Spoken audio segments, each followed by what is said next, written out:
कहाणी वरदलक्ष्मी व्रताची. रत्नजडित सिंहासनावर सर्व लोकांचे नेहमी कल्याण करणारे श्री शंकर विराजमान झाले आहेत. हे पाहून सर्व लोकांवर अनुग्रह करण्याकरिता त्यांना पार्वती प्रश्न करते की, हे भगवान शंकरा, आपण सर्व लोकांचे स्वामी आहात व प्राणीमात्रांच्या कल्याणार्थ रात्रंदिवस झटत आहात. आपण सर्वांमध्ये श्रेष्ठ असून आपले ठिकाणी पातकाचा लेशसुद्धा नाही. तरी आपणाला मी पुण्यकारक अत्यंत गुप्त गोष्ट विचारते, ती मला आपण कृपा करून सांगावी. ती गोष्ट ही की, हे जगतप्रभो, एक वरदलक्ष्मी नावाचे व्रत मी ऐकले आहे. त्याचा विधी आणि महिमा काय ते मला सविस्तर सांगावे.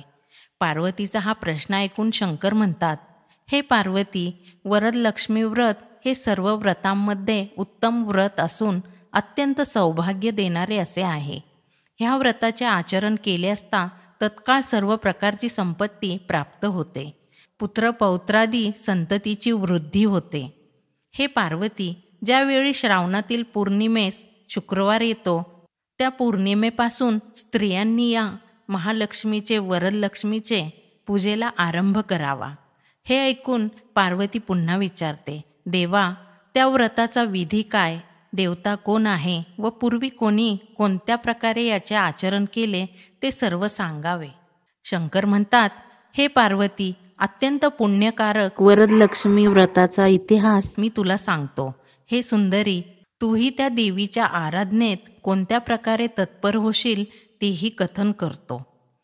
कौंडिन्य नावाचे एक नगर असून त्या नगरात ज्याच्या सभोवताली सुवर्णाचा कोटा आहे आणि अग्निप्रमाणे तेजपुंज असे एक मंदिर होते. त्या मंदिरात चारुमती नावाची एक सर्व लोकात प्रख्यात अशी ब्राह्मण स्त्री राहत असे.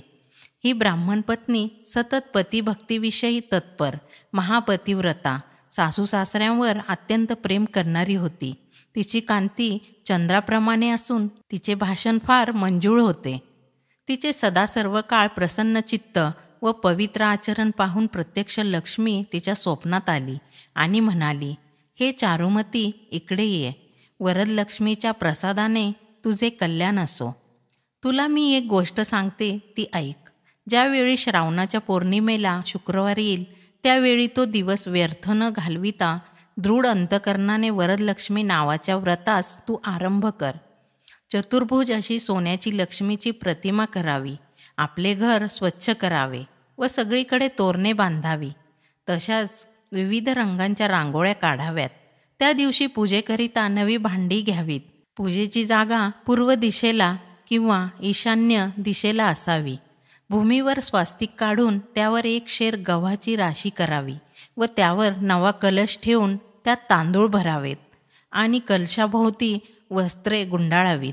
त्या कलशावर अनेक प्रकारची फुले वाहावी, त्यावर सोने वाहावे व अनेक प्रकारची पत्री वाहून त्यावर ठेवलेल्या पूर्ण पात्रावर वस्त्र पसरावे. हे सुबुद्धे चारुमती, त्या पूर्ण पात्रावर सोन्याची चतुर्भुज लक्ष्मीची प्रतिमा समंत्रक स्थापन करावी व तिची पूजा करावी. पंचामृत स्नान घालावे. देवी सुक्ताने शुद्ध पाण्याचा महाभिषेक करावा. वस्त्रांदी उपचार अर्पावेत. देवीला अष्टगंध, चंदन, हळद कुंकू, सौभाग्यद्रव्ये, सुवासिक वगैरे अर्पण करावीत. विविध प्रकारची पत्री अर्पण करावी. ती येणेप्रमाणे पिंपळ, वड, बेल, आंबा, डाळिंबी, मोगरी, तुलसी, कण्हेर, केवडा, चाफा आदी 21 जातींची पाने प्रत्येकी 21 प्रमाणे वाहावीत. मोगरी इत्यादी नाना प्रकारची सुवासिक फुले समर्पण करावीत. तसेच सुवासिक धूप, दीप आदी करून इष्टकाम पूर्ण करणाऱ्या द्रव्यांनी महालक्ष्मीचे पूजन करावे. नंतर नैवेद्याकरिता उत्तम प्रकारचा पायस, भोजनाचे भक्ष्य, भोज्य, चोष्य, लेह्य आदी युक्त तसेच 21 अनारसे, वडे, घारगे व मोदक इत्यादींचा नैवेद्य तयार करून देवीला समर्पण करावा.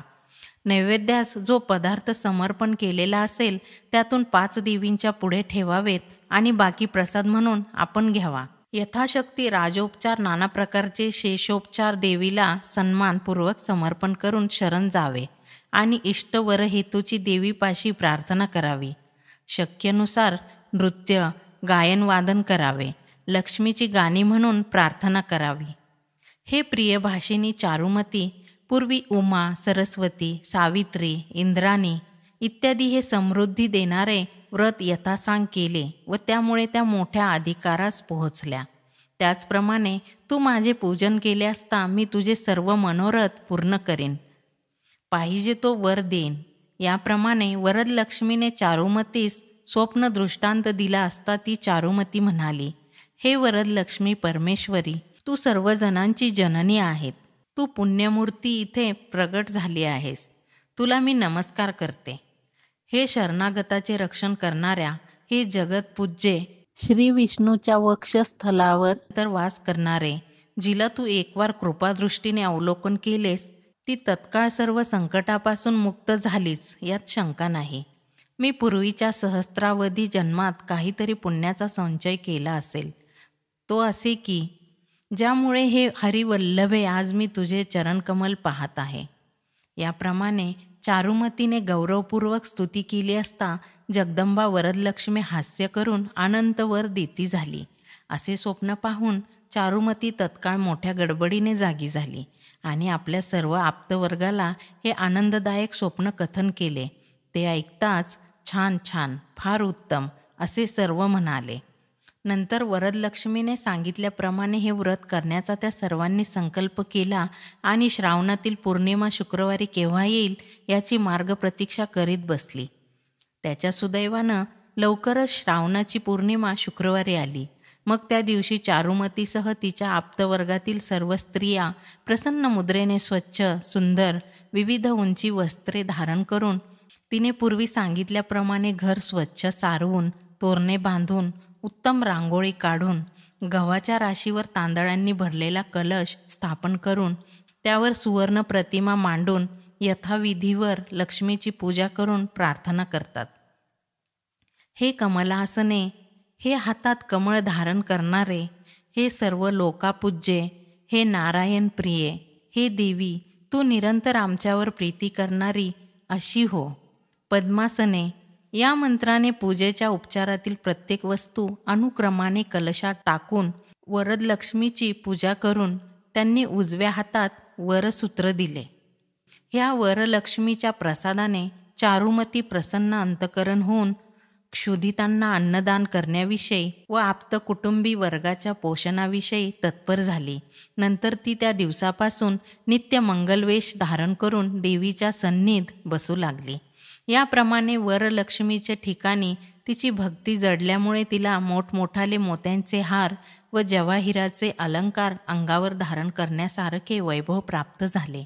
शेवटी तिचे वैभव इतके वाढले की तिला ज्या ज्या ठिकाणी जाण्याचे असेल तेथे तेथे ती सोबत हत्ती, घोडे, रथ यांनी युक्त अशा मोठ्या थाटाने जाऊ लागली. नंतर तिच्या ज्या निरनिराळ्या मैत्रिणी तुला एवढे वैभव कसे प्राप्त झाले म्हणून विचारित, त्यावेळी चारुमती त्यांना मोठ्या प्रेमाने हे वरदलक्ष्मीचे व्रत सांगत असे. सूत सांगतात, यावरून हे व्रत खरोखर अत्यंत गुह्य आहे. याचे जो कोणी मानव आचरण करील तो आपले अत्यंत कल्याण झालेले पाहिल. चारुमती तर या व्रताने सर्व दुर्लभ मनोरथांना पूर्ण झाली. नंतर या वरलक्ष्मीच्या पूजेने ती सर्व लोकांत पूज्य होऊन चिरकालपर्यंत मोठे वैभव पावली आणि तिने ज्या ज्या मैत्रिणींकडून हे व्रत करविले त्याही आपल्याप्रमाणे श्रीमंत झाल्या असे तिने पाहिले. याकरिता हे पुण्यकारक व्रत सर्व स्त्रियांनी सविस्तर भक्तिपूर्वक करावे. जे हे भक्तीने आचरण करतील त्यांना विपुल भोग व अखंड लक्ष्मीची प्राप्ती होईल. हे सर्व व्रतांमध्ये श्रेष्ठ असे पुण्यकारक शुभ वरलक्ष्मीचे व्रत जे नरनारी करतील ते आपल्या पायांनी स्वर्गास जातील. जे कोणी नित्य स्वस्थ अंतकरणाने हे वरलक्ष्मीचे चरित्र मुखावटे गातील किंवा श्रवणद्वारा ऐकतील त्यांचे घरी वरलक्ष्मीच्या प्रसादाने धनधान्याची समृद्धी होईल. ही भविष्योत्तर पुराणांतर्गत वरलक्ष्मीची कथा संपूर्ण झाली. श्री वरलक्ष्मी कथा समाप्त.